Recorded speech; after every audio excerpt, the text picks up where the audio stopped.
me, it was never me versus you. Misunderstood. Get up, had to beat those odds. Got up and I beat those odds. It's understood. It was always me versus me, it was never me versus you. And now I'm good. Wake up and I do my part. Wake up and I do my job just how I should. It was always me versus me, it was never me versus you. Misunderstood. Get up, had to beat those odds. Got up and I beat those odds. Understood. It was always me versus me, it was never me versus you. And now I'm good. Wake up and I do my part. Wake up and I do my job just how I should. I feel it all. I feel it all. I'm feeling numb. I'm feeling numb. I lost my soul.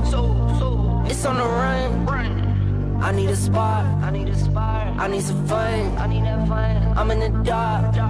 Like what's to come? It was always me versus me, it was never me versus you. Misunderstood. Get up, had to beat those odds. Got up and I beat those odds. It's understood. It was always me versus me, it was never me versus you. And now I'm good. Wake up and I do my part. Wake up and I do my job just how I should. It was always me versus me, it was never me versus you. Misunderstood. Get up, had to beat those odds. Got up and I beat those odds. Understood. It was always me versus me, it was never me versus you. And now I'm good. Wake up and I do my part. Wake up and I do my job just how I should. It's me versus me, it's you and I. The time is now, it's do or die. I chose my path, no choosing sides. I'll tell you what comes, here for the ride. I'm that guy, no more time for the bad guy. Never going back to the bad side. Need the holy water, get baptized. Yeah, I'm that guy. No more time for the bad guy. Never going back to the bad side.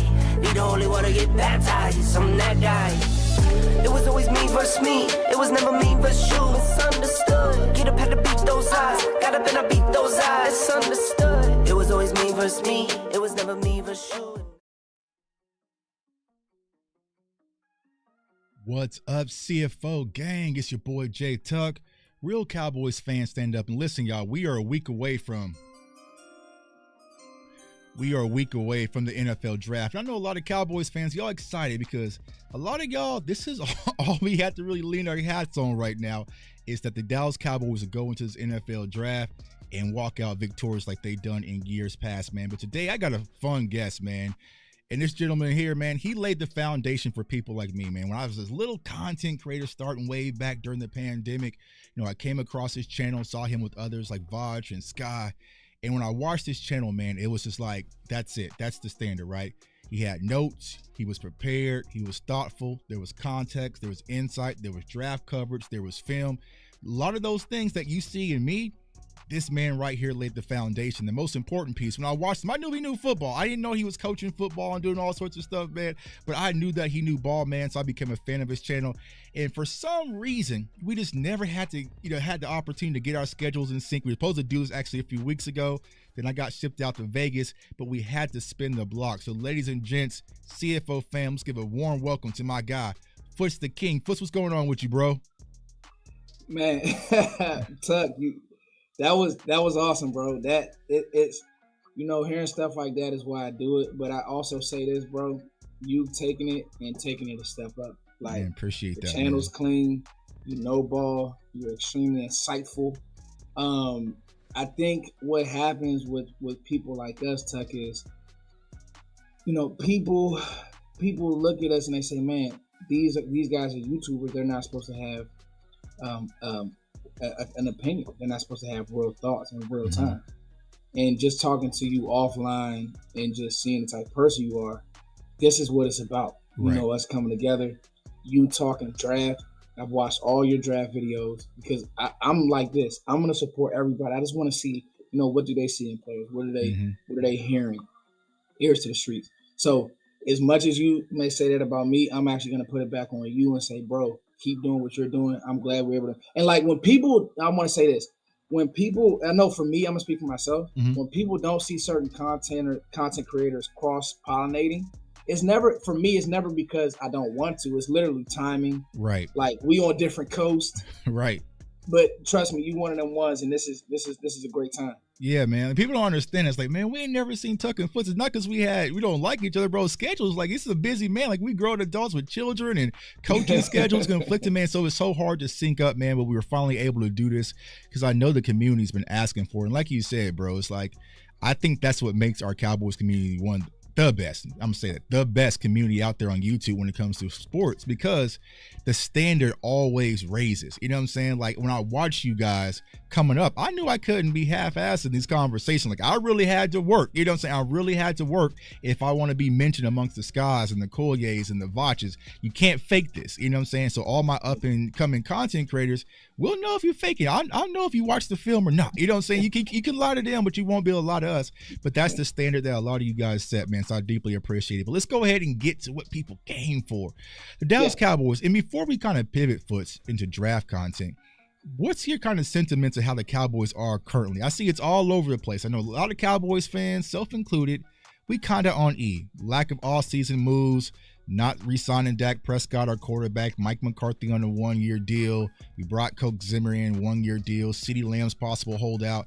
So as we stand right now on April 15th, tax day, hopefully everyone filed the taxes, man. How do you feel right now when it comes to Dallas Cowboys? Let me put my hat on backwards because I think I'm gonna have to roll my fist up, roll my sleeves up for this one. Okay, you go Dan Quintus, man.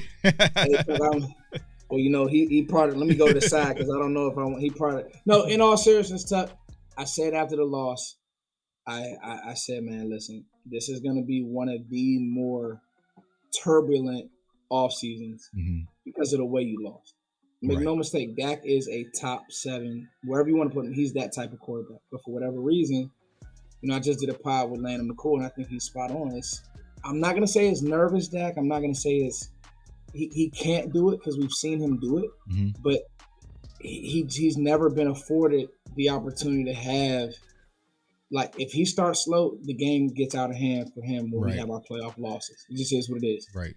And if you follow me, Tuck, you know I don't give Dak excuses. So I'm fair and objective. I really am. This, however, was a culmination of, to me, Dan Quinn for small bodies at backer. That's why I love how high you on Junior Colson. Small bodies at backer, alignment issues, all culminated to, hey, people say, hey, don't let Micah have a podcast. Well, hey, you get Love saying we knew we could run the ball. So when the team knows they could do those types of things, cool. So now what ends up happening, Tuck, we're at the offseason. And Dallas has said, Dak, you're going to show us, but now they haven't given him the food to cook. And if you've been following the Cowboys, if you're a Cowboys fan, it's a shame to keep getting upset about these off seasons because you know what the Joneses are going to do. They believe more in drafting and developing, right, wrong, miss, hit, whatever. They believe in that more than going out and overspending for free agents. And I'll say this: I don't defend. I've been looked at as a front office defender, and I'm okay with that. Call me what you want, right? Me and you had these conversations, Tuck. Right. Content creators, we have to be able to wear this. You know this, Tuck. People are gonna attack you. They're gonna attack me. That's fine.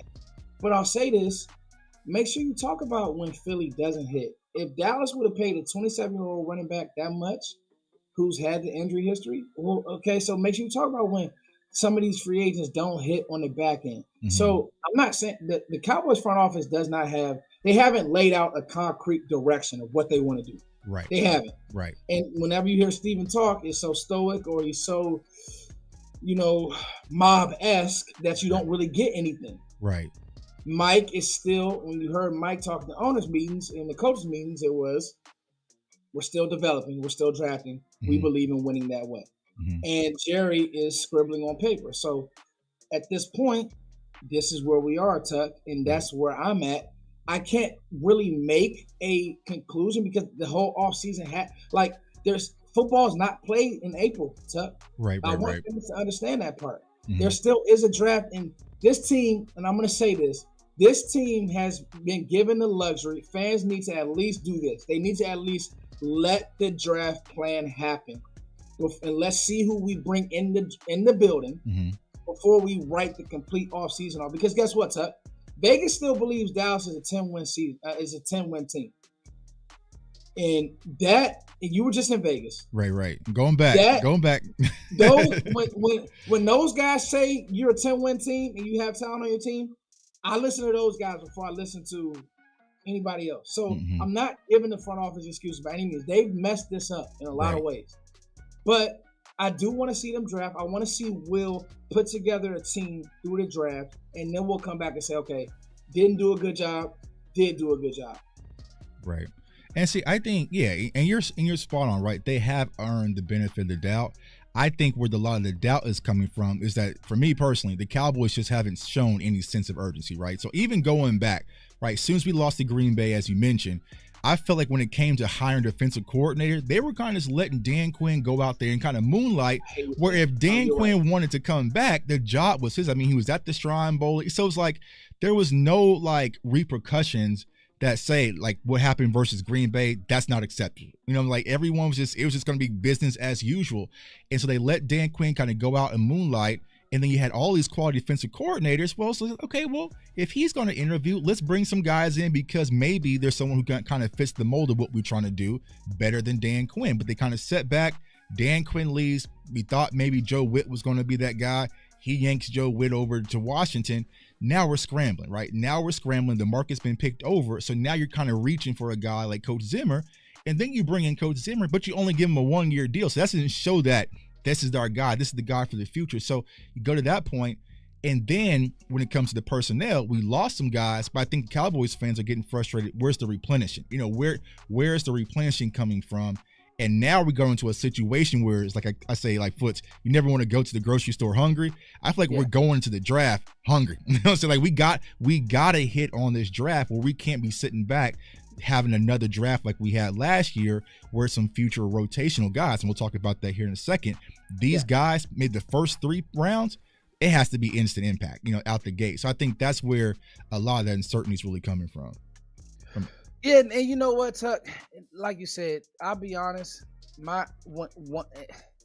once we get to November, and this is how I was able to get through my stacks, my head is really in Cowboys, scheme and film, opinions, and then I'm watching players. Right. And so, like, as I said, I will always be a Cowboys fan. Right. I knew after the loss, Tuck, this was coming. Yeah. The way that it's the way that you lost. I will say this: you outlined a great point that I hadn't even thought of.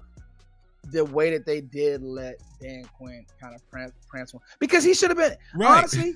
He really should have been fired. Yeah, like if we're being honest. Yeah. And like the minute that he was gone, I was like, "Hey Dan, I love what you did. I'm glad it was time." And you could tell that he coached as if he was leaving, but he didn't want to drag things along. And Dan Quinn's such a likable guy that I think that people forgot to judge him as a coach. The one thing that I will say I really hope that Zimmer could be our Steve Spagnuolo. Didn't work as a head coach, but is still an amazing schemer, right? An amazing coach, still is a disciplinarian at heart, right? Old school, no nonsense. So if we get that, Tuck, because hey, Zimmer, when he's been on some really good defenses, right? And so if we get that, I do feel better. And then obviously, if you've been listening to me and Tuck, there are some guys that right now can help this team. Yeah, I agree, especially in the draft. And I'm spot on. It's not like I'm against the Coach Zimmer hire. So I think a lot of people are like, Tucky, but it's like, are we going to let Coach Zim be Coach Zim? You're like, I don't want a watered down version of him. I want the real Coach Zimmer. So he might have to choose. He might have to get on Mike a little bit. Like, can you really give him the outlet and let him be who he truly is? I think that's going to be needed because even though I do like Dan Quinn, I felt like sometimes he's maybe just too much of a player's coach where they just kind of like there was no accountability, like you were kind of saying. And when we had Wanye on the show a few days ago, I think that's exactly what happened versus Green Bay just defensively. We just got out schemed. You know what I'm saying? And he was a football coach because Wanye was saying, it's like, bro, everything we ran out there, they had an answer for it. But once again, you had Dan Quinn in Atlanta. You had Matt LaFleur, who was a quarterback's coach. And you also had Kyle Shanahan. It's like the understudies just know Dan Quinn's defense and they cook it, you know what I'm saying? Because even if you go back to some of my, we do film, all the time, for the pregame, scouting reports, like I knew the motion was coming. Like I knew they were going to do a lot of pre-snap motion. Pre-snap, and then when Wanye came out and says, like, man, they did a lot of pre-snap. I'm like, well, yeah, like if I'm from Kansas City can pick up on that, why can't y'all pick up on that and how? So that was the thing that I was frustrated about. It's like, we knew it was going to come. We knew Aaron Jones. We knew once they said Christian Watson was going to return. But it's just like y'all just haven't answered. Now, some of it was execution, right? Players got to go out there and execute. But I just felt like there was just nothing to stop the bleeding, because maybe it was Naeem's foot, man. Maybe it was the Cowboy reader started. There was a moment where I felt like, is that going to come back? Is Dak about to do this? But the defense just couldn't stop the bleeding. You know what I'm saying? Let me ask you this, Tuck. Was there? I've been saying this on every platform I've been on. Was there ever a moment that you felt that Dallas would get a stop ever in that game? No, not after the first drive. After that first drive happened, they marched. It was just like, all right, It felt like Seattle all over again. Yeah. And guess what? You win some of those, and you lose some of those. Right. And you know what I mean? Right. And you're really banking on your offense to be your offense. And I think that's what happened. It's like if your offense wasn't clicking and being your best defense, because let's be honest, our defense was kind of reeling throughout the season, but Dak Prescott and the offense was kind of able to hide it. Even you can go back to Detroit, right? We snuck away with that one. We kind of snuck away with a few ones, right? But defense wasn't the defense that we was accustomed to. Maybe the absence of Trayvon Diggs or whatnot kind of hurt. But if you're not able to peel your ears back and play with the lead, this defense looked real funny without their Instagram filter, and we just got exposed, man. But let's go ahead and move on to some optimism, man. Some good points, man. So you have been one of the main people to talk about this opportunity to draft a wide receiver in the draft. Now, me personally, I always love toys, man. I love fun. You know what I'm saying? Going back to 2020, my very first video on this channel, Foots, was me predicting the Cowboys to draft CeeDee Lamb. And all the comments, we don't need a wide receiver. Why will we? We already got Michael Gallup and Marvin. Like, you know what I'm saying? They were killing me in the comments. But now look, I feel like right now we're kind of in the same situation where, yeah, we got needs, but there's also a lot of talent. And you got to be BPA strategically, right? You can't just be randomly BPA. But if you have one of these high quality wide receivers on the board, you got to take them. So the very first one I want to talk about, man, Adonai Mitchell, man, out of Texas, wide receiver, speedster guy, can stretch the field.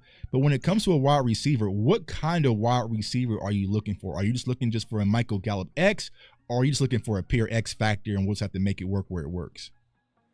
Adonai Mitchell is so interesting because he's polarizing on Twitter, right? And we're in that community. It's no secret that me and you love Keon Coleman. I'm pretty sure we'll talk about him, so I won't bury that lead. Adonai Mitchell, there's times when you watch his film and you're like, okay, the body language, is he mad at Quinn Ewers? Does he not think he's getting the ball? Is he not running this route hard? And then there's times where not only do you see a good route runner, you see an exceptional route runner. And so really it's about finding that medium. I don't like the CeeDee Lamb comps that I've seen floating around because he's not that after the catch. Right. I don't think that he's physical. I mean, I scanned through all his film. Right.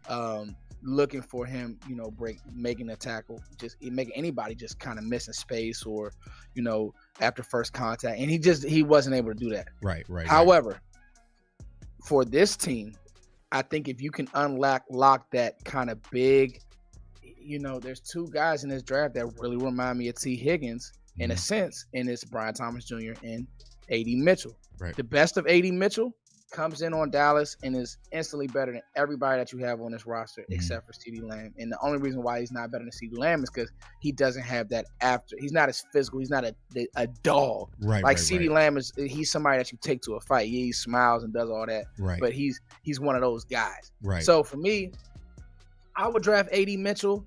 And it's crazy.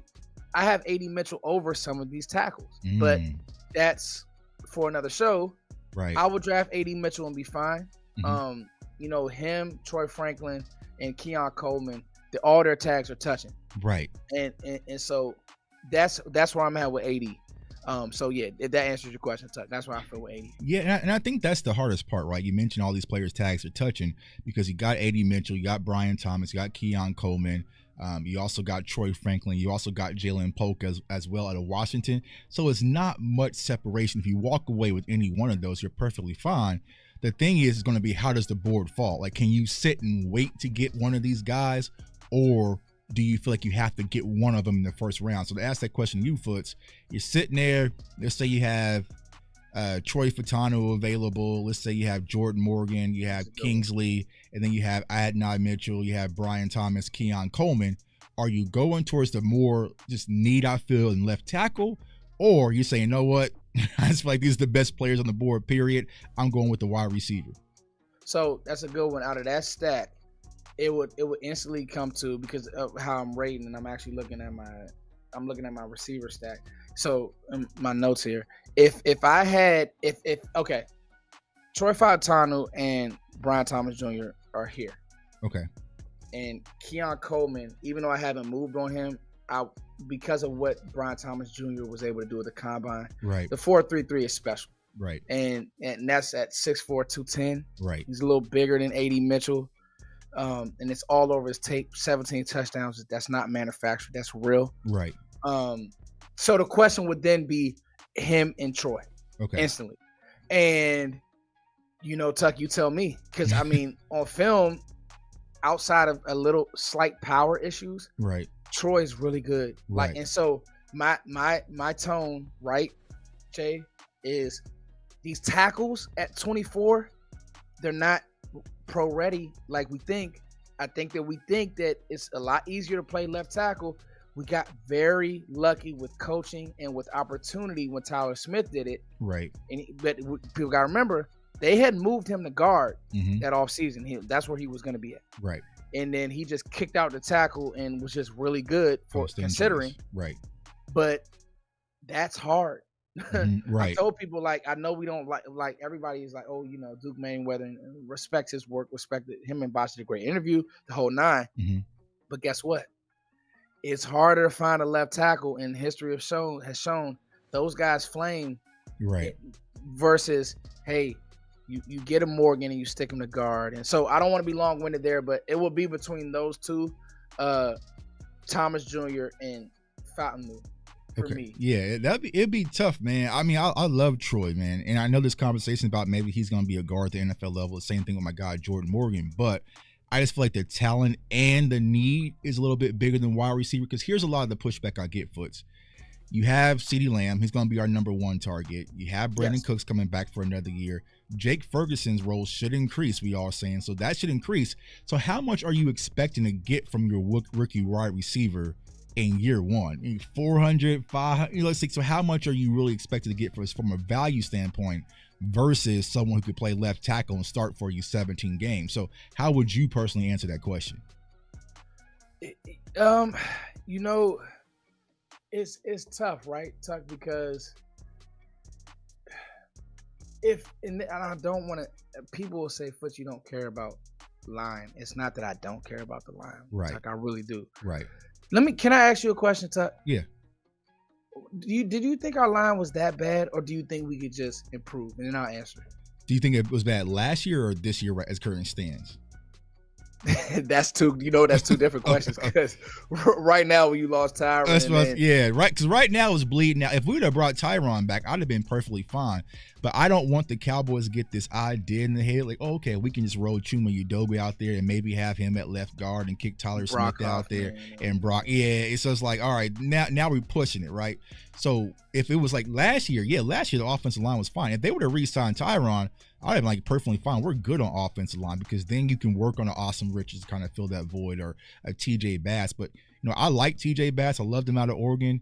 Loved him as an undrafted. But it's different, right? It's different from playing a few games from 17. You know what I'm saying? So, me personally, right now with the offensive line stays, I'm looking at it kind of, because we've shown that we have nobody really in house that could step in and fill that void. And they toss out Matt Waletzko.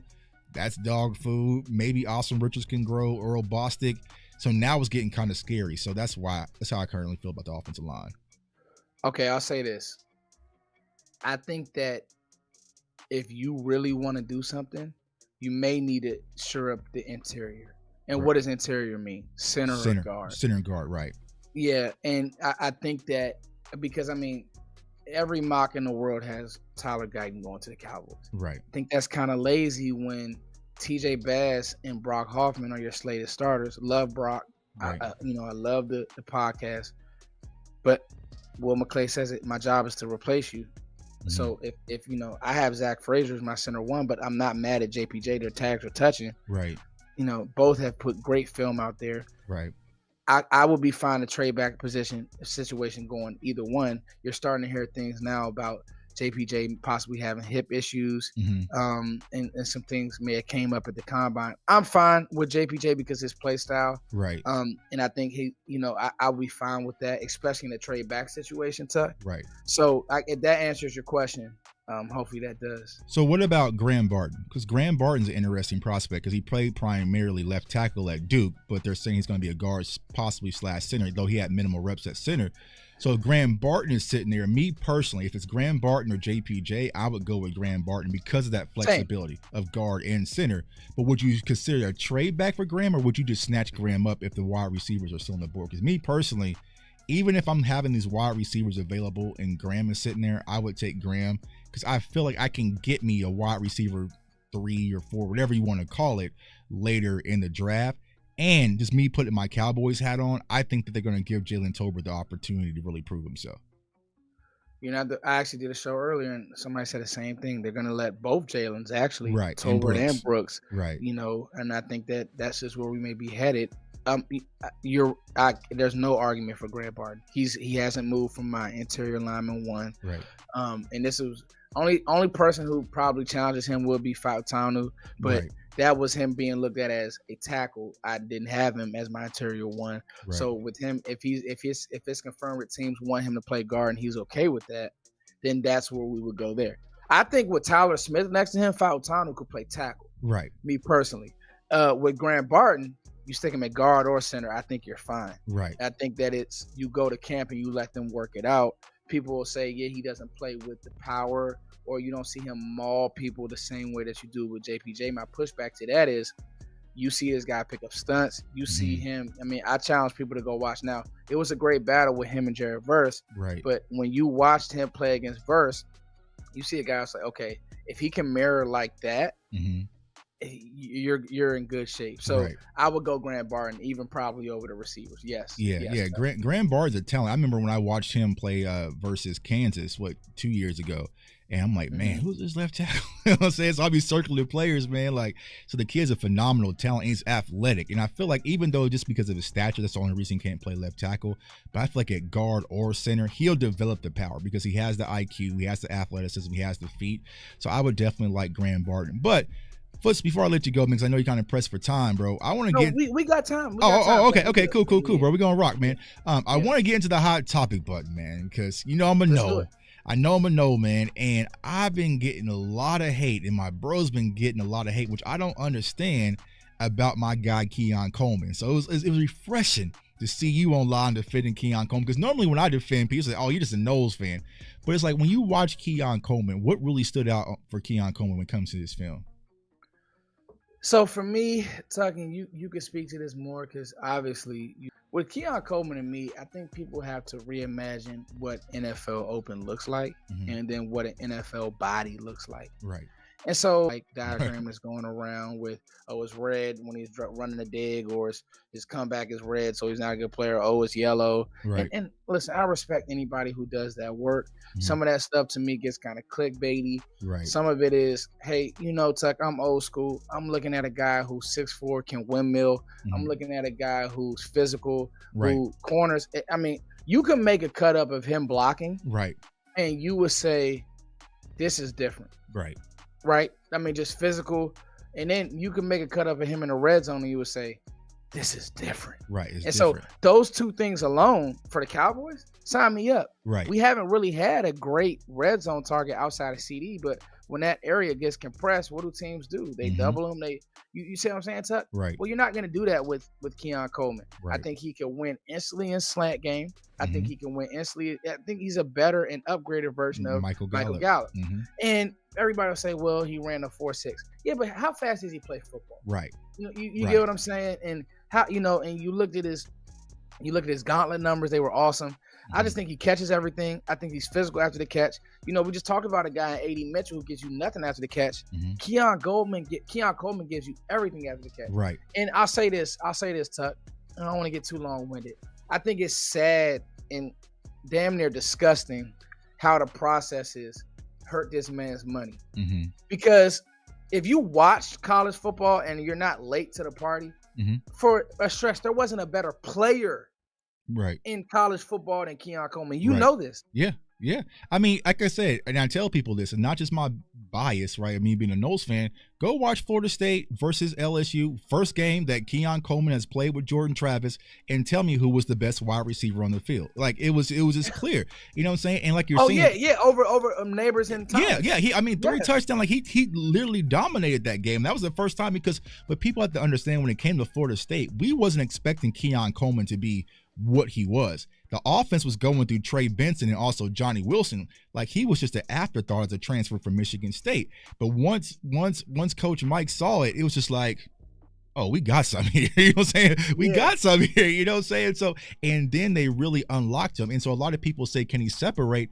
But if you really watch our offense, he wasn't required to separate. A lot of times, Jordan Travis dropped back and said, I got 6'6", 6'7" on this side. I got 6'4" on this side with a 39-inch vertical. He used to play for Michigan State and Tom Izzo. I'm just going to put the ball up there and let them go make a play. You know what I'm saying? So using more of this God-given ability, but he wasn't required to really be a router, but he has the agility and the ability to be a router. Go watch him versus Miami on punt returns. Like he has it. It's all there if you just watch the film. But like Foots is saying, if you look at the statistical, the colorful charts, right, he's horrible. You know what I'm saying? He doesn't belong. But like, man, if you just sit down, watch Keon Coleman, lock in on him, you would say he's phenomenal. He's definitely be an asset to the Dallas Cowboys. So, like I said, man, if these people don't want him, I would definitely take him in Dallas because he would be an instant impact guy to plug in to fill that role for Michael Gallup. Yeah, I mean, you hit it. And the one thing that I'm not going to do, Tuck, is move off of a guy. When I watch the film, I trust my eyes. Oh, yeah. I just see a good football player. Right. And I think that what happens throughout the draft process is people are talking to all these other guys. And I'm not going to do that with Keon Coleman. I see a great football player. I see a willing kid. Right. And that's just me. Right. Yeah. And that's what I always try to teach people, watch my channel. That's part of the draft process. One of the hardest parts. Right, you get a lot of pollution. You know what I'm saying? But sometimes when you do your own homework and you see it for yourself, you just don't move. You know what I'm saying? So it's like I appreciate all the colorful charts y'all tagging me in, and you tag me in a few clips and different things. I know what I'm seeing. I trust my eyes. Plus, I had the advantage of watching the kid every Saturday. So you know what I'm saying? I know what he's capable of. It's different. Yeah, it's like, different. You know what I'm saying? I know when we need to play, we need to get Keon the ball or get Trader Benson the ball. You know what I'm saying? So those two I can definitely live with and leave my hat on.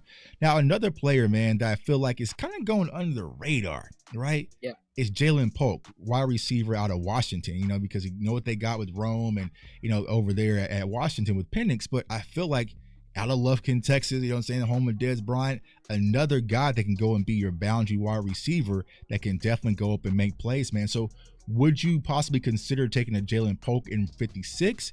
Or what's your thoughts when it comes to pulling like a Jalen Polk or like the Jermaine Burtons? They kind of like that second or that third cluster of wide receivers. Tuck, I'm going to be honest. I'm trying to lead the first 2 rounds with a receiver or a tackle or a lineman. Okay. Now, the tricky part is, how we both feel about linebacker. Right. And we know who our linebacker one is. It's crazy, like, Tuck, for us not to talk. We're higher on some of the same guys. Right. That's the synergies there. Right. Yeah, that's the good part. You know what I'm saying? Because like when you watch like the final word draft, like we don't talk. You know what I'm saying? We don't talk until it's showtime. But sometimes just the eyes and it's confirmation. Like, okay, if I'm seeing this about a player, and then Foots is seeing like, okay, well, then I'm not crazy. You know what I'm saying? So yeah. Yeah, so with Polk, I'm high on Polk. I got a Robert Woods comp for him. Okay. High end too. Okay. Really gritty after the catch. Right. Great hands. Big hands too. I think his hands were some crazy number. I don't have his measurables in front of me. Him, Jalen McMillan, Rome Odunze, all 3 of those guys could have been the one for their team. Right. So happened, Rome took off. Rome probably has the NFL body. Right. Like when you talk about body, you talk about Rome Odunze, you talk about Marvin Harrison Jr., you talk about Keon Coleman, you talk about receivers built in the lab. Right. That's how you want your receivers to look. Because what I tell people all the time is, listen, It's different when you trying to get off a Trayvon Diggs press, right? And a corner that's gonna beat you up at the line, and Ladarius Sneed, and so some of these guys y'all are sending me, I'm like, hey man, it get crunchy out there on that edge, right? And so, but Polk is a physical player as well. Right. I'd be fine with Polk. The thing is, you're not getting him in the third round. Right. He'll be gone. Right. Yeah. So if you like him, you got to take him in the second, like you said. So yeah, and that's a good question, right? Because this is the worst part of this draft, y'all. We don't have that fourth round pick. I need that fourth back foot, but it falls off a cliff after that third round. So if you're sitting back, because you mentioned offensive line, you mentioned linebacker, also wide receiver, but then you also have to toss in running back. So as far as your priority list, if you're wanting to go quote unquote need, do you feel like wide receiver will be the less pressing need as far as offensive line, linebacker, and running back? See, I'm gonna be honest, Tuck. I'm the wrong guy to ask because Tuck, what ain't a need on this team? Like, right. So that's the hard part. We got right. Hey, Tuck. Let me ask you this: what you doing at receiver? I'm gonna find the biggest piece of wood. No Diddy. Right. I'm knocking on it. What if CeeDee Lamb goes down? Yeah. What are we doing next year if Jalen Tolbert doesn't take a step and you now don't have Brandon Cooks under contract? Right. Hey, Tuck, there's a chance that the two, like I would double down at running back. Right. People, would draft. I like Rico and Deuce. I do, but you're a Benson guy. What if you went Benson too, and you're a Watson guy, and then came back in the seventh round or undrafted free agent and brought in Watson? Right. Are those two better than the two you have now? Right. You can make an argument. Yeah. You can see it. Right. So I'm just saying, when you start talking about needs, Tuck, anything, I mean, hey, defensive end doesn't get talked about enough. Yeah, and see, you know what's funny, right? Because I always say go BPA with context, but when I was saying that, I'm like, besides quarterback, what position that, I mean, and you can say tight end one, right? That is pretty much everything should be up for grabs. You know what I'm saying? Because even and we tossed this around last night, was possibly drafting a corner, because more than likely we're not going to bring Stephon Gilmore back. If you want Deron Bland in the inside, right, you're going to need another boundary guy, because if something happens with Jalen, like, we have to build for depth. You know what I'm saying? And I feel like the Cowboys do have a lot of needs where everything is open. I think that's what makes this draft exciting, but a little bit different. You know what I'm saying? Because everything is open. You might have to go defensive tackle again because Mozzie's going to be out for 4 to 6 months. You know what I'm saying? So it's like, so it's like everything is really open. So I don't know, y'all. So I mean, I think everything is just BPA and needs, and it's crazy. It's crazy, but when you think about it, which it kind of scares me, man. You know what I'm saying? And that's what scares me about, what the conversations can really be in the war room, where you have an extreme talent, but they might just go need at another position and pass up on that actual talent. You know what I'm saying? Like I said, if you're sitting there and you have a Junior Colson or Edgerrin Cooper or a Peyton Wilson, it's like, bro, we need the talent, we need game records, we need X factors with those first three picks, versus if you went and just got a Kingsley, out of the left tackle, you know what I'm saying, you kind of reach back for him, like, yeah, that was a need, but was he the most talented person on the board? That's where things can you stay there for a second, Tuck? Yeah. I want to talk about Kingsley. What are your thoughts on him for a second? Extremely athletic. He has some versatility. I like his size. I like his foot movement. Salute to DMV. He did a film breakdown on him as well. I feel like he's going to be more of a project, right? And I think a lot of people think Tyler Smith 2.0-ish. I feel like, me personally, when I scouted Tyler at Tulsa, I feel like Tyler was kind of ahead of the curve than Kingsley was. You know what I'm saying? So that's my one thing. Like, maybe you could get lucky, because the athleticism, the profile is all there, but just from a skill set, there's going to be a lot of work that needs to be done, especially if you're going to have him play left tackle out the gate. You know what I'm saying? So that's going to be my one concern with Kingsley. But I said, I can see the attraction with him. So with Kingsley, I saw a few things on film that just say, with really tall, lumbering tackles. Right. Remember what I said earlier? Some of these receivers will be rated higher than these tackles. Right. Even in a trade back situation. Right. BYU football. Right. SEC football. It's kind of different. Right. Like his film. I'll be honest, I don't love his film. Right. And so, like you said, people say what they want about Tyler. He had two issues. the holdings and some of the hand usage. That was Right. it. Right. You saw NFL level power, especially as a run block. Right. And so that's where I asked myself, you want to draft this kid and hang him on an island versus the pass rushers we have to go to? Because this fan base is not letting you draft a tackle like him and sitting him day one. He's out there. Right. Right. And so that's I'm with you. It's and that's where you got to ask yourself, hey, even the trade back situation, tell me who's on the board still. Right. Yeah. You get what I'm saying? Yeah. Yeah. Because that's what we were talking about last night, being team trade back or also team reach back. And you think about it, the last two drafts has kind of been a reach back. They reached back and got Tyler Smith because they didn't feel like he was going to be there. They reached back and got Mozzie Smith because they didn't think he was going to be there. If you were to do that again with Kingsley, I'd just be like, bro, there was too much. There was too much. Even last year, we set back. There was Nolan Smith. There was Porter Jr. You know what I'm saying? It wasn't like it's probably going to be this year. It's like, oh, I can't believe it. But this year, bro, if you're sitting there and you have a Brian Thomas available and Keon Coleman and some of these other names that we talked about, possibly some of these edge rushers, and you reach back and get a Kingsley, it's going to be like, I don't know. But we'll see. But I will say this is where I agree with you, Foots. Yeah. I feel like a wide receiver would be the shot in the arms of this fan base to get them back excited. You know what I'm saying? Like if you get, you need something. You need a charge, right? Something to get everyone fired back up. And if you were to go get a Brian Thomas, I think day one, the chat, everybody be go crazy and kind of get back like, okay, it's going to be okay. What you were talking about earlier. Yeah, no, I mean, I'm looking at, PFF put out graphics of, and that's what it would be. It would be the win the fan base. I was tweeting that this is the win the fan base over pick. Right. That's what it would be. And I mean, I'll be honest with you. Some of these, I'm not going to move. Like Adnan Mitchell to me is a better player than Kingsley Sumateo. And that's not, and I'm not even as high I'm not as high on Adnan Mitchell as I am on like a Keon Coleman or BTJ. But hey, Tuck, like I got to be honest. And that's why I said, when people say there's a deep O-line class, yes, it is. But we got to remember, there's still a cutoff for those guys that day one will come in. Fashanu, cool. If you want to talk to me about Latham, I would like to see him at guard, but I see the NFL power with Latham. Okay, cool. Some of these guys, Guyton. Yeah. So what's your thoughts on that? Because there's a lot of right tackles like the Guytons, the Mims that's being mocked to the Cowboys, right? But they're not experienced at the left tackle position. So what is your thoughts if we were to take a Tyler Guyton and to say we can switch him over and have him playing left tackle or possibly left guard?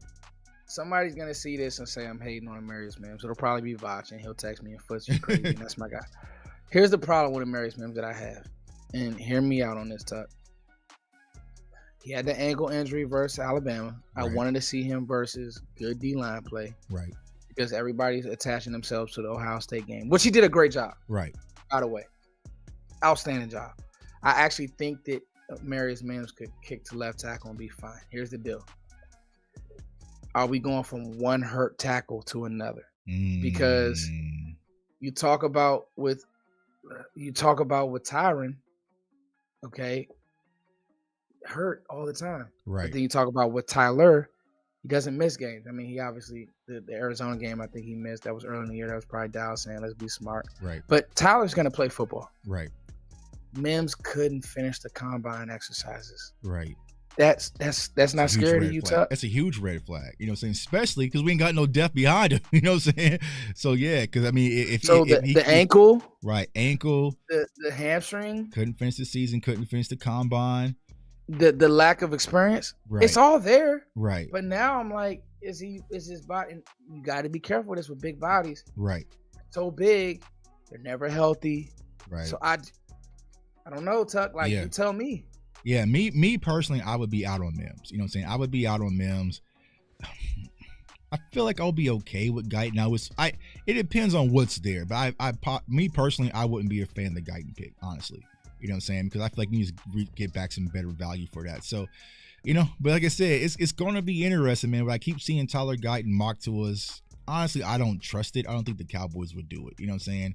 Now, if you were going like Talise, like a guy who's a right tackle, maybe okay, then I'll be excited. But it's like, it's not enough reps. And I want someone who's going to be ready. You know what I'm saying? I'm not trying to get a project, like I said earlier. First round, I need guys that's going to be day one ready at the position that we're going to need them to play.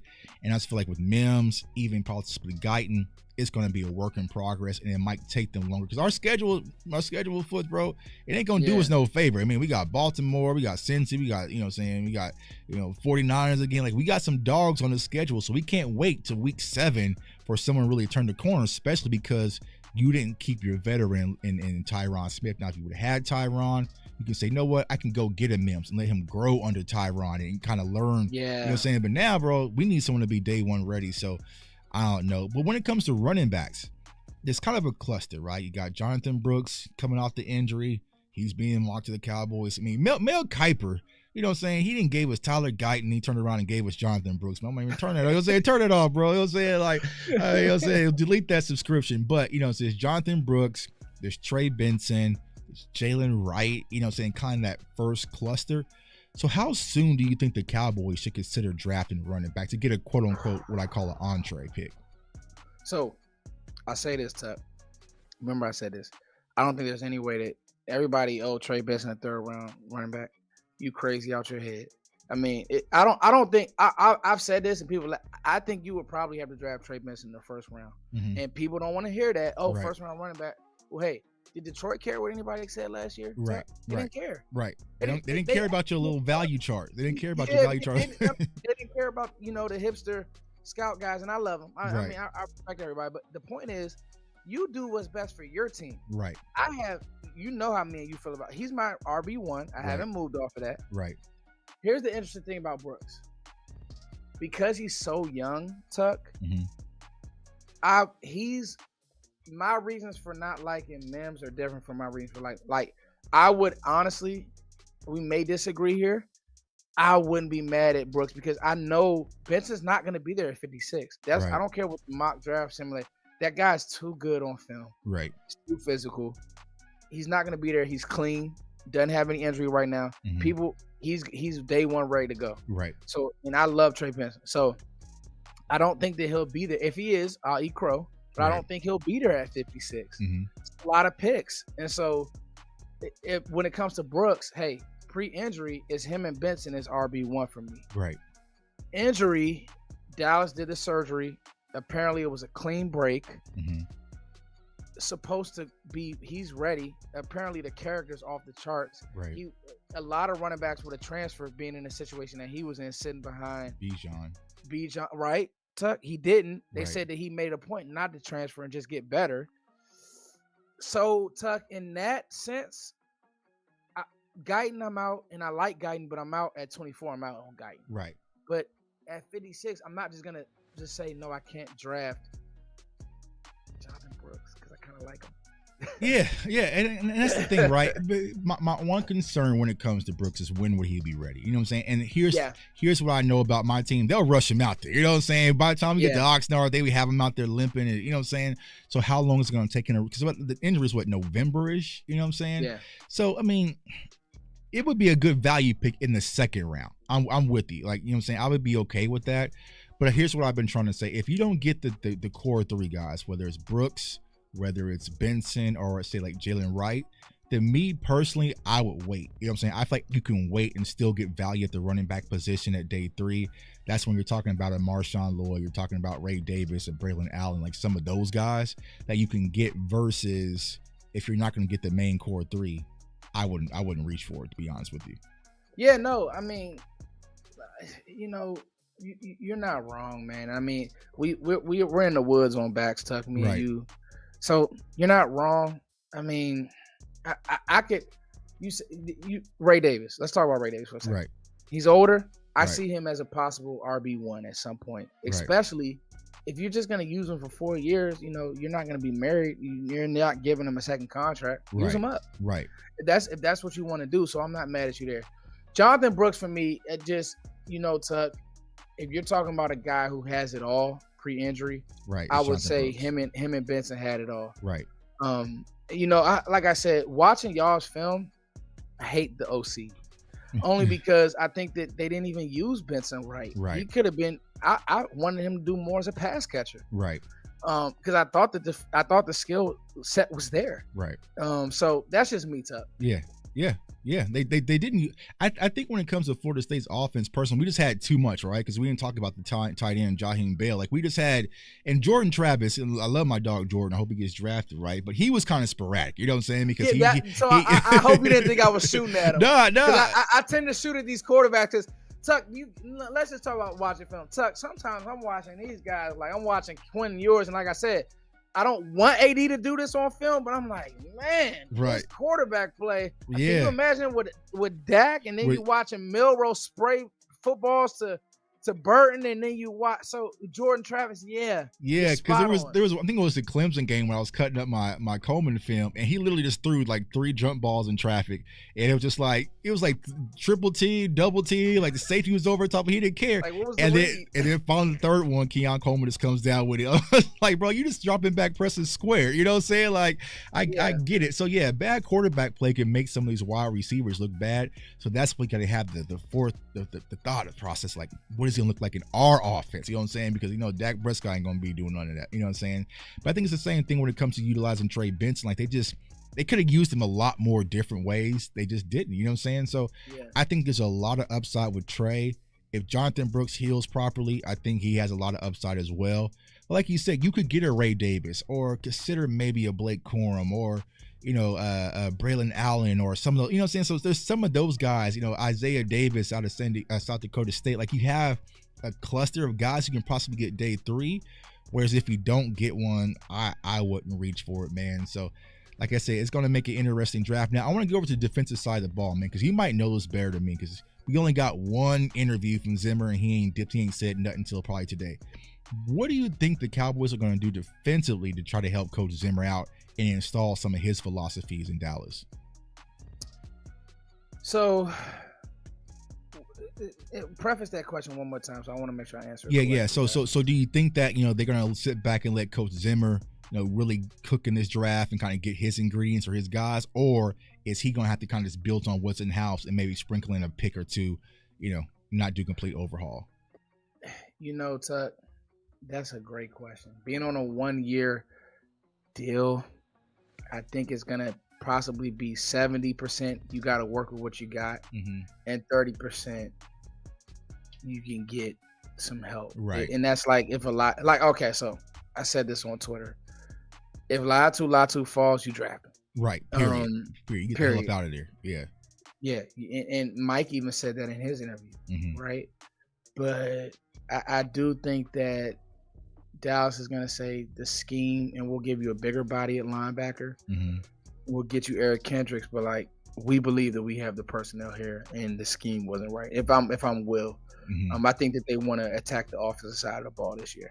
Okay. So you think it's going to be? That's a good question. It's going to be a more offensive draft than defensive. Yeah. I don't know. You know what I'm saying? It's hard to gauge it, right? Because it might be the point where it's like, what? They're going to treat Zimmer kind of like they're going to do Dak. Like, what? You got more than enough figured out. You know what I'm saying? Like, you got Jalen Tolbert, you got Jalen Brooks, you got Jake Ferguson. You have more than enough. So maybe it's going to be focused on the defensive side of the ball. But we got to do something, y'all, to stop the run. You know what I'm saying? So that's why me personally, if we're going to go defense, I want a defensive tackle, but I also want a true linebacker. You know what I'm saying? Not a hybrid, not a safety convert. I feel like we already have those guys. A big forward tough. And like I said, Cowboys fans, y'all going to be mad. Y'all going to be mad, but y'all going to get over it. Because I feel like if you want a brute, forward tough, run stopping linebacker, Junior Colson is it. And here's what I was saying. And DMV said this yesterday. They were at Michigan's Pro Day watching somebody. So y'all might as well prepare yourself for it. You know what I'm saying? they was watching somebody. Right. A lot of them. The whole so whether it's Chris Jenkins or, you know what I'm saying? Like they they're watching somebody I like from this Michigan. film, by the way. Yeah. You know what I'm saying? He got good film. And Cowboys fans ain't got to get over it. You know what I'm saying? Like, I get it, right? The whole Michigan thing. But I feel like Junior Colson would be one of those guys. It's what we need. It's not sexy. You know what I'm saying? You're going to be like, but what we actually need, I think Junior Colson would be the pick, man. All right, bro, before I let you go, man, thanks for rocking with me. You want to fix the middle of that defense. Middle of defense. It's important. It's important, right? It's important, right? You got to fix the middle of defense, and you need smart linebacker play. I know, people talked about Damone Clark. I just feel like his read and digestion, it just isn't there yet. Yeah. Maybe it'll grow, you know what I'm saying? But as of right now, it just isn't where we need to be. I think Kendricks would be perfectly fine, but also losing LVE And a lot of people, you're leaning on Overshown. I love O, but he's coming off of ACL, and we've seen what that's done to players. We saw Jabril Cox was never the same, right? So hopefully he recovers, but I'm not expecting for O to kind of hit the ground running and be what we saw in preseason. And even with that, there's still going to be a lot of growth. So I would definitely get a guy to fix the middle of the defense, and Junior Colson would be that.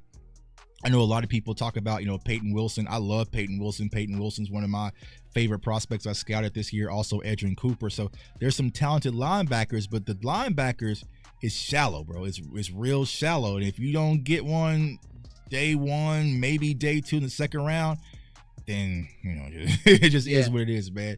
So Foots, my guy, I'm gonna put you on the clock, right? Yep. Right now. Let's do it. All right. So right now we have Graham Barton. Okay. We have Adonai Mitchell.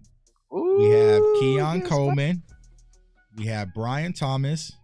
We have let's see here. I'm gonna put let me make it. We have Talise Fuaga available.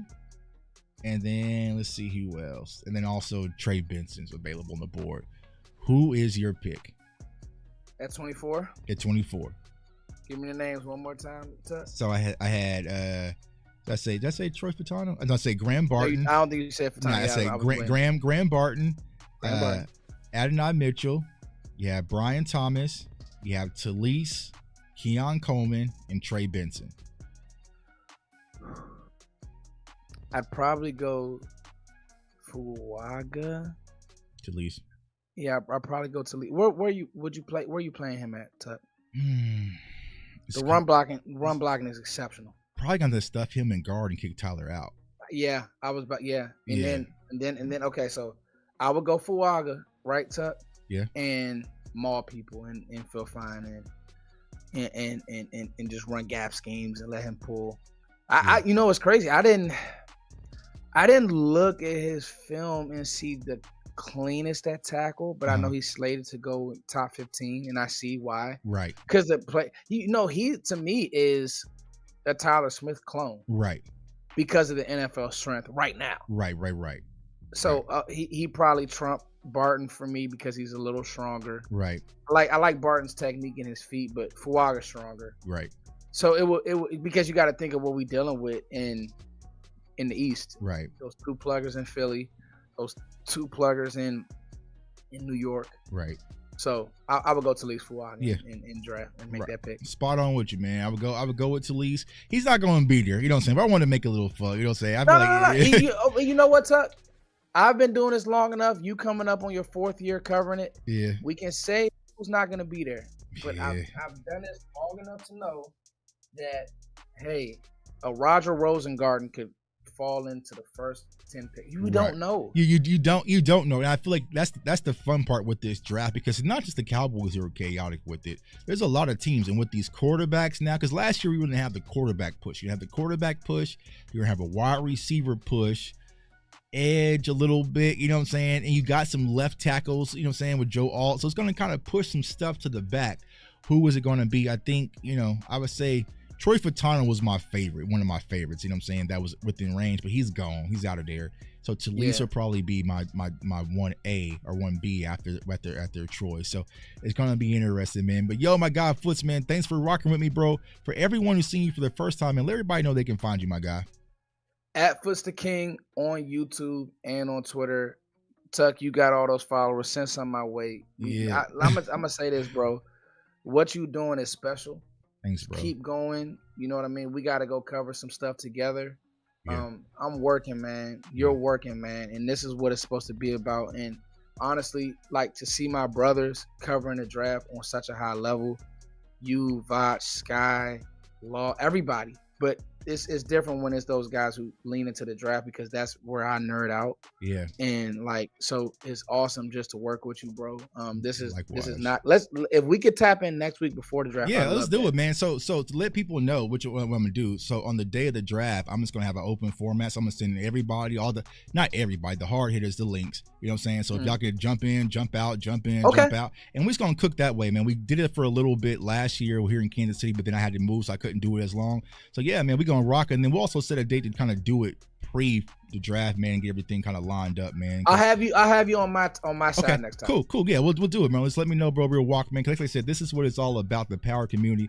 And I think, the cool part about this is like yourself, Vach, others that you mentioned, we're kind of making draft talk cool. You know what I'm saying? It's cool, but people don't understand how much work it goes into. Like it's crazy, bro. Like it's damn near, it's a nerdy obsession. My wife, she hates draft season because I'm gonna go up in bed and watch film session on somebody while I'm sleeping. Yeah, from TCU. I mean, while I'm about to go to sleep. Yeah. She's like, man, this is all you gonna watch. Like, you don't catch up on, or like, man, because you feel like you're gonna be missing out. But I feel like my job is, I don't want anyone who watches my content to be sitting back saying, who is that? Who is that? You know what I'm saying? I never heard of him. You know what I'm saying? So there was one that snuck by last year, Foots, and I hate it because he literally lives like in my neighborhood, and that was Eric Scott Jr. Like Eric Scott was not on my radar. And they were like, oh, the Kansas City kid. I'm like, where the hell is he? I'm like, oh, he went to the same high school my kids go. Like, what? All right, okay. Yeah. You know what I'm saying? Yeah. So, it takes a lot of work, but it's a lot of sacrifice, but I love it, man. It gives me a passion, some joy to cover the draft, man, and cover these prospects and see these young men's dreams come true, man. But yeah, we're definitely rock, man. So definitely give my guy a follow. If you're on Twitter, I'll proudly pass him my Twitter followers on to you, bro. You know what I'm saying? You can take some of it, you know what I'm saying? You can take some of them, man. No. It was. This is what it's all about, Tuckers. Honestly, I just like guys who grind the film, so we can have these conversations. I think people really gotta understand, like you said, because people will call you out on stuff if you don't watch, especially fan. I think what I found this year, Tuck, is fans of these teams. So like, you're a Florida State fan. Right. So like, when somebody comes to you about BS, you're like, wait a minute. Right. That's not right. You know what I mean? Right. And so like, that's one thing that I found over my years is like, you gotta come correct before you put these takes out there. Right. Because once it's out there, it's out there. Right. It's out there. Yeah. And I think that's, like I said, our community pushes us to be harder. You know what I'm saying? It pushes us to be better. Like, I know if I'm gonna jump on a show with Scott, I better make sure I've watched and double check. You can't be like, oh well, he never played left tackle, and Scott's gonna be like, well, actually his junior year he played left tackle and he played for. You're like, oh, you know what I'm saying? Like, so no. So I think that it's just iron sharpens iron, man. So I definitely appreciate y'all. But y'all, we gonna keep rocking. We gonna do a mock, man. My guy Foot's got to leave real quick, man. But we gonna continue and keep rocking. We gonna do a mock draft, man. Keep it cooking. We're gonna definitely link up next week, my guy. Appreciate you. Appreciate you, bro. All right, bro. Later. Yeah, definitely give my guy Foots a follow, man. So, we're going to run through a mock draft real quick, man, and keep things cooking. Let me get this set up here for you. You know what I'm saying? That's what it's all about, man. I love getting people with sharp minds on here who knows what they're talking about. Actually, we're going to do something different. We're not going to use the PFF mock, actually. I came across a new mock that's a little bit more updated. That's not going to have Trevin Wallace sitting in the 8th round. You know what I'm saying? So let's see here. Boom, boom, boom. Let's see if I can find it. All right, let me get it set up here for y'all, man. But appreciate y'all tuning in, man. Draft week is next week. So like I said, we're going to do a draft show on the channel. We're going to have so many guests, man. I'm just going to have all the heavy hitters just chime in, because like everyone's being busy, everyone's going to be busy doing their own content, right? But I want them to be able to jump in, give their take, keep it moving.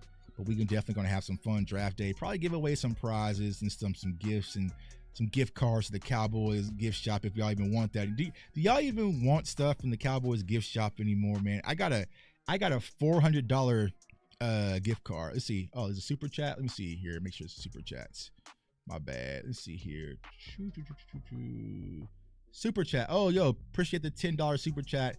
If it's me, I'm starting Audric Estime. He's 99% on hand size, practically leading yards rushing last year, and has the highest percentage of yards at the contact. Yeah, appreciate the super chat, man. He's a dog, man. He's a big physical runner. Now, his film isn't sexy at all. You know what I'm saying? His film isn't sexy at all, but overall, really good talent, really good prospect, but I feel like there's other prospects that I like a little bit more than him. Let's see here. Boom, boom, boom, boom. Let's see here. All right, so let's get to the mock draft. All right, so this is the ESPN simulator. This is ESPN, a little bit different, man, because PFF, they didn't fall asleep at the wheel. They didn't fall asleep at the wheel, man. They got, Braylon Allen going in the 7th round. So sometimes it's good when you're doing mock drafts just to mix it up so that way you get caught by surprise, right? Get caught by surprise and see if you can still cook. Light speed. We're going to go straight through, no trade backs because I got things to do. You know what I'm saying? And we're going to run it. Let's see here. But appreciate all the support. Like I said, we're going to rock this draft season, man. And hopefully the Cowboys kill it. Okay, man, that went fast. All right, so here we're sitting. This is a no-brainer for me. I'm going with Latu, man. He's just one of those ones, you know what I'm saying? So I would be ecstatic if he's sitting there. So yeah, so we're gonna go with this one. Going Latu, man. Yeah, the ESPN one just rolled out like last week or something like that. So when I ran it earlier for like a little practice run, I was like, okay, it's a little bit more updated because PFF, their board is not updated, you know, because like they still had Trevin Wallace going in the 7th round. You can still get like some of these players that are not going to be there in the 7th. So want to mix it up, man. Give us a different little look. I'm definitely going with Latu right here. Draft the player there. Bang. But never draft Jalen Brooks.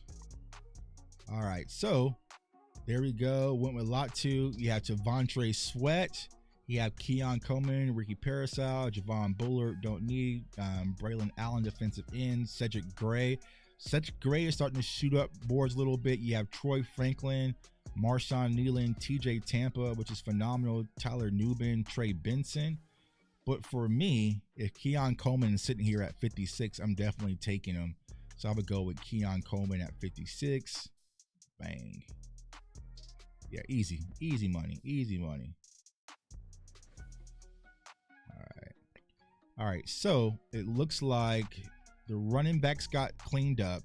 So now we're sitting in situation. See how Trevin Wallace is now moving up the board right here in round 3. It's more accurate where he's probably going to be, if not even higher. I feel like Trevin Wallace, and I'll break down Trevin Wallace's film. I was going to break down his film. I have it cut. I just never dropped it because honestly, I'm just not a huge fan like that. Because there's a lot of work in progress, but I can drop his film for y'all if y'all want it. But Trevin Wallace is definitely a guy that the Cowboys would be high on. He's sitting right there if you want to get your linebacker. But Cedric Gray is up there as well. I did the film session on Cedric Gray. So what we're looking at right now is both two talented linebackers, right? Extremely athletic, talented downhill, but there's a lot of cleanup work and a lot of coaching that's going to be needed. Or you could go get your running back in Marshawn Lloyd. You have Jonah Ellis, Dwayne Carter. You also have Hunter, if you're looking for a center/guard as well. Jermaine Burton, wide receiver. Let's see. You also have Jeremiah Trotter. The hype for Jeremiah Trotter really died down a little bit for us. Let's see here. So you said running back. If you look at running backs, what running backs are available? Blake Corum, Marshawn Lloyd. You could get Jalen Wright. I wouldn't be opposed to that. You also can get Braylon Allen at 151. Let's see if we can wait on running back and spin the block. Oops. Let's see here. See if we can wait. Let's see here. Let's go back to do like the all. Let's go back to all positions, not quarterback. There we go. Let's see. Cedric Gray. Yeah, I wouldn't be now if it's the Cowboys. If we're doing what the Cowboys are doing, I think they would go Trevin Wallace here. If it's the Cowboys, but I like Cedric Gray a lot more than I like Trevin Wallace. So let's go with Gray.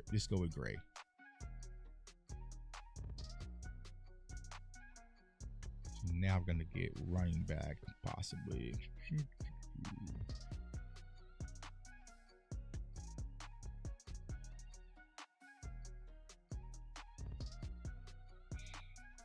Yeah, I think Marcus, though, I think that's a huge risk, right? Is Micah going to be a linebacker? Clark, is he going to take the leap? Kendricks, yeah, for 1 year. Overshone's coming off of ACL. I think you still need more depth at linebacker, to be honest with you. So now, man, we fall off a cliff when we go into that 5th round. Let's get running backs available. You got Kamani Vidal. You have Tyron Tracy. You also have Rasheen Ali, who we did the film session on. The Cowboys are probably high on him. Isaiah Davis, Cody Schrader, Dylan Johnson, Jason McKellen, Amani Bailey out of TCU. I like Amani Bailey, but that's too early. Let's get defensive tackle. Defensive tackle. You have Big Jordan Jefferson. Also, you have Fabian Lovett available. So I would go defensive tackle. I'm gonna look at offensive line. See. Interior offensive line.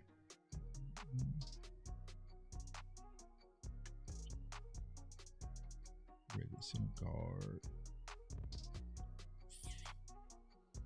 Trevor Keegan, Julian Perro, Drake Nugent. Let's wait on Drake Nugent. Let's go defensive tackle and go get. I like my guy Fabian Lovett. I also like McKinley Jackson. I think the Cowboys are high on McKinley Jackson. But I would go with Jordan Jefferson here. Yeah, I feel like you can wait on running back. You know what I'm saying? I feel like you can wait on running back. If like I was saying earlier, if you don't get the core guys, you can wait, right? So you can go get Rasheen Ali. I know the Cowboys are big on Rasheen Ali out of Marshall, running back. Let's see here. Yeah, I would probably go with Rasheen Ali here or Isaiah Davis. Yeah, let's get Rasheen Ali. Boom. Was that McKinley Jackson? Marky's talking about. I think the Cowboys like. I think the Cowboys. If I had to tell you guys a pick that I think is going to happen, it'll probably either be Jordan McGee. I would definitely circle Jordan McGee. I would also circle McKinley Jackson, and then I will also circle Trevin Wallace. I think like those guys are like high radar guys. If I had to pick. So now we're sitting here and with the 7th round. Now we're just going to get like a, let's see here. Let's go defensive end, edge rusher, Gabe Hall, Brady McGregor. Nope. Jordan McGee could double dip at linebacker. Let's see what's here. Tatum Bethune, Frank Jr., Ryan Watts, the corner, Khalil Duke. Yeah, see, I like this because it mixes up the board. Ooh, my God, Daquan Hardy there. Or you can go Andrew Coker. Take a look at two of the TCU right tackle and left tackle and Coker. There's going to be some talent there. Let's see here. Does Sweat fall to the 3rd? No, I don't think with his off the field stuff he's going to fall that far, man. I think he's just a big body and that people are not going to want to pass up on.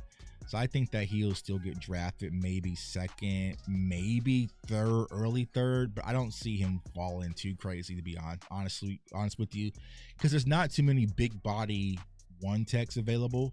So at the end of the day, they're always going to want a big body out there on the football field. Let's see, a fun pick here. Let's see. I kind of want to go with my guy Daquan Hardy, man. I'm gonna go with my guy Daquan Hardy and give me a corner. Yeah, good one, guy. Let's go on BPA there. We have another pick, and then Ethan Driscoll.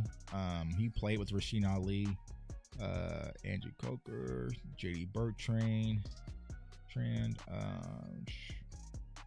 Ferguson, Evan Anderson. Let's toss another big body in the fire, my guy Evan Anderson. So bang. All right, so let's see here. We got Latu, cool. Coleman. Oh, this is kind of cool. So it says chance available at picks is a 46% chance.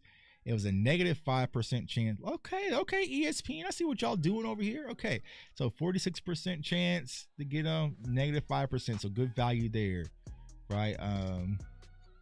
Keon Coleman, right? So we didn't reach. Maybe Jordan Jefferson was possible reach. Maybe Rasheen Ali was a possible reach. Daquan Hardy, Evan Anderson. But overall, I'm good with this draft. How do we share this here? You know, ESPN, they're gonna make me like buy something. You know what I'm saying? I'm like, oh, you know what I'm saying? I need to buy. Let's see.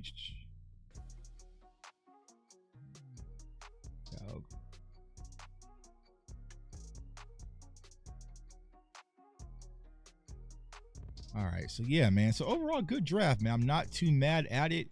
Overall, quick draft, man. Let's see here. Let me double check. I'm gonna double check with the wifey. Let's see if we're good here. Hold on, let me double check.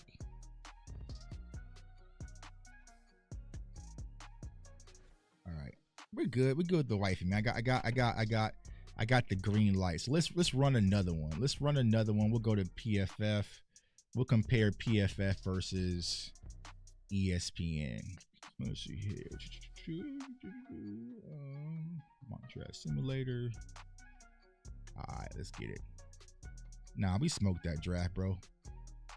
You must be new around here. He must be new. I appreciate the super chat, USMC, but he must be new around here, man. He don't know who he's talking to, bro. All we do is smoke drafts over here, bro. Let's see here. All right, so run it.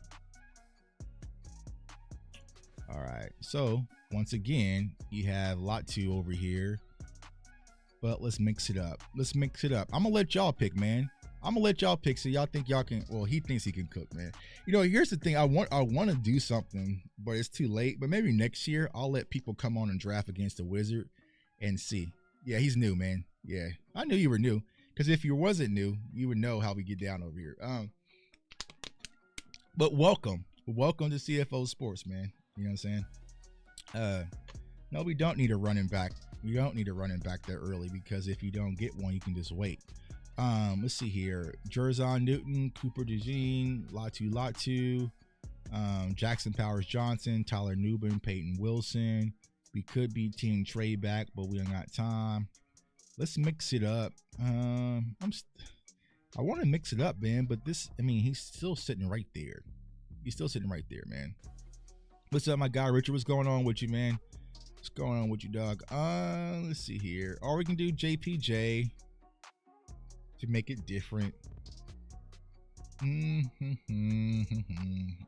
let's just do it. Let's just run it. Let's just rip it. Get up out of here. And you see here, kind of got the same thing. So you could take your Jonathan Brooks, since he feels like he got to get a running back in the second round, but you don't. Let's see here. You could go Edgerrin Cooper. Bam, run it. Now you can go running back, Trey Benson. There you go, running back. Bam, now we cooking. See, PFF is easy. I'm saying this is easy. We've done so many of these. You can just run. But look how many picks this goes by, man. We need a 4th round pick. Let's see here. Then you got Jawan Bridges, Shaden Hurl. Let's see here. I like James Williams. Then why bring back Udoga, hoping Austin brings something to the table, unlike the majority of last year's draft? Not just somebody, a few bodies, right? A few bodies are going to have to step up next year and take the lead. Whether that's going to be Awesome Richards, whether it's going to be Junior Fiocco, Eric Scott, Overstone, if you want to count them. Somebody's going to step up, man, and we're going to need them out there, to be honest with you. Jalen Harrell, let's see where I got running back. Got Solomon, Bird, see here.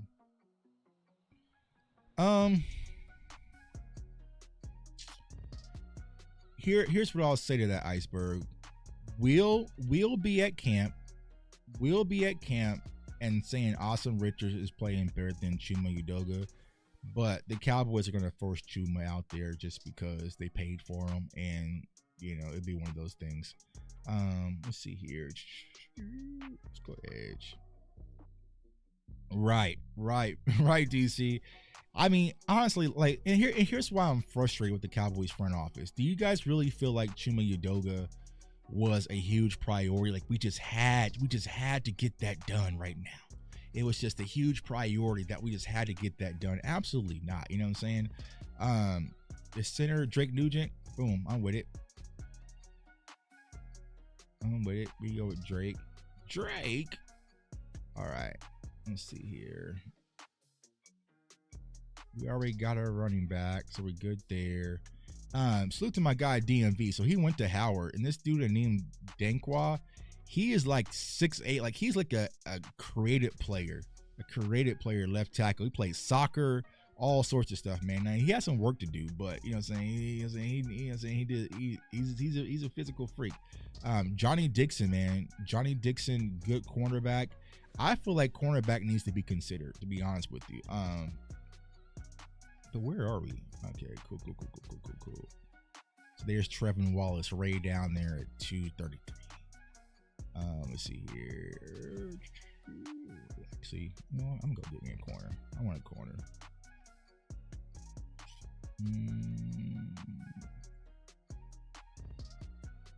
I wish it would tell us, like, what did we draft? Sometimes I forget what we already drafted. We could go Isaiah Davis again.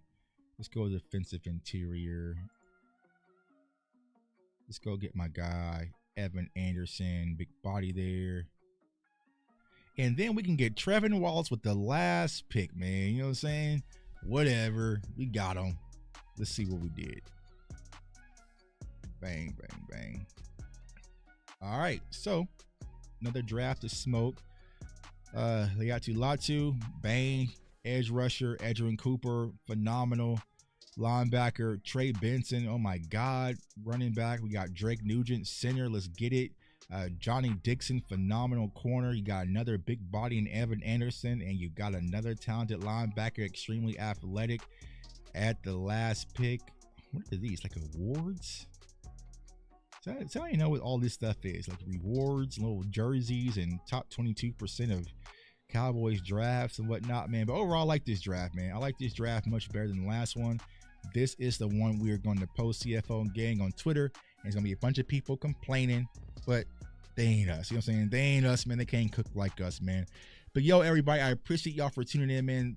Huge shout out to my guy, Foots the King, man, for joining us, giving y'all some content, man. This is what I love about our Cowboys community. Because here's the thing.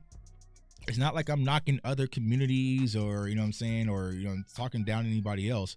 But a lot of other communities don't do a lot of draft content. Like, this is kind of like a Cowboys-ish thing. Now, you're starting to see it grow a little bit because y'all see, you know, when a lot of people, like, let's say, for instance, like last year, right? When I did Ivan Pace and I did Javon Dexter and did like a lot of those film sessions, you know, a lot of those people come over to our channel and our community, kind of see what's going on because they don't get what we get, man. So I love our community. We got a lot of different people, a lot of talented people. Foots is definitely one of those. Vosh is one of those. My guy DMV is one of those. Boss does a lot of good draft content. My guy JC Cowboys Network does a lot of phenomenal draft content. And there's also people who is not on YouTube, and I'm not going to sit here and list them all, but you know who you are, man. So salute to everybody who's out there covering the draft, because it's no easy task, man. It's no easy task. It's a lot of work that goes on behind the scenes. You know, I'll show you guys because we're family. Let's see it. Let's see if I still have it up. You know what I'm saying? So it's like, let's see here. So listen, I'll show you some of you guys. Give you a quick peek, right? This is what I kind of showed it for my members, right? This is like my spreadsheet that go out there and fill all this stuff out by hand, and you know, all these players and notes and all sorts of stuff, man. So it gets crazy. It gets crazy out there covering the draft, man. But I love it. It's a passion of mine. It's something I enjoy, and you really have to enjoy it, because if not, it'll definitely drain you guys. But I appreciate you guys for rocking with me. We're gonna keep our foot to the floor, man. We got a lot of shows, man. I got a full calendar. My calendar is pretty much packed up for the next 2 weeks, and then after that, y'all, I'm going to Vegas, back to Vegas, and I'm chilling by the pool, relaxing and reading and just hanging out. You know what I'm saying? So, yeah, man, we're gonna go pedal to the floor, wrap up this draft. Hopefully the Cowboys kill it, and then if not, you know, it just is what it is, man. But I appreciate all the support. Follow me on all social media platforms at JTuck151, the YouTube channel CFO Sports. Also, we also have the new podcast that I've been doing. Salute to my guy Norbs. It's the JTuck podcast. It's posted below. We'll be just talking about stuff that's other than just Cowboys football, talking about music and Drake and Kendrick and Rick Ross and all sorts of stuff, man. I'm going to be having boxers and authors, have a few financial guys who are like multi-millionaires who does like real estate investments, you know, all sorts of stuff, man. So we're just going to be just, you know, giving you guys more insight, because it's a lot more life than just Cowboys football. And I've been blessed to meet so many influential people that, you know what, let them come on and share knowledge. You know what I'm saying? I have a friend who's like a multi-millionaire, you know, real estate investor. I can't bring him on talk Cowboys because he don't even watch football like that, man. But I want to be able to share that, because hopefully you guys can learn from it and maybe be able to, you know, start your own businesses, start different things like that, and advance your life and advance, for you and your family. So I appreciate all the support, man. Turn on that notification bell so you do not miss out. We're going to continue to rock. And also, our sponsors, Pickett, man. So Pickett, our sponsors, salute to our sponsors, Pickett. So for those of you who do not know, right, Pickett is a sports betting app. Now, you don't just have to sports bet. You can do all sorts of different things, right? If you do like underdog fantasy, or you do like, prize picks, any of those types of things, it's just like an online community, and it's free of charge, right? So if you download the Pickett app and you use the code CFO, they'll give you free money. Some people's gotten $100, some people's gotten $50, $75, $3. Just use the code CFO. But what it's like, so a lot of people's like, yo, Tuck, what should I bet on tonight? Well, if you go to Pickett, I'll tell you. So I'll tell you some parlays, I'll tell you some straight bets, I'll tell you, and we've been hitting. You know what I'm saying? Anybody who's in our group, tell them, like, Tuck's been killing it. You know what I'm saying? I've been showing people, and we be smoking it. So I've been calling them things out. As of right now, you know what I'm saying, looks like New York's going to mess up the Yankees when the Yankees are pulled through. But, you know what I'm saying, it's just a fun sports betting app. I'll tell you guys, don't bet heavy on this. Bet light here, bankroll management, because we're trying to build up our bankroll to get ready for football season, and that's where we're going to go really hard, man. So download the Pickett app, use code CFO to win free money. It's free. It costs you absolutely nothing. So appreciate all the support there. Turn on notification bell so you don't miss out. I want everyone to stay safe, stay blessed, stay encouraged. Stay encouraged, y'all. No matter what, stay encouraged, and go Cowboys. Peace.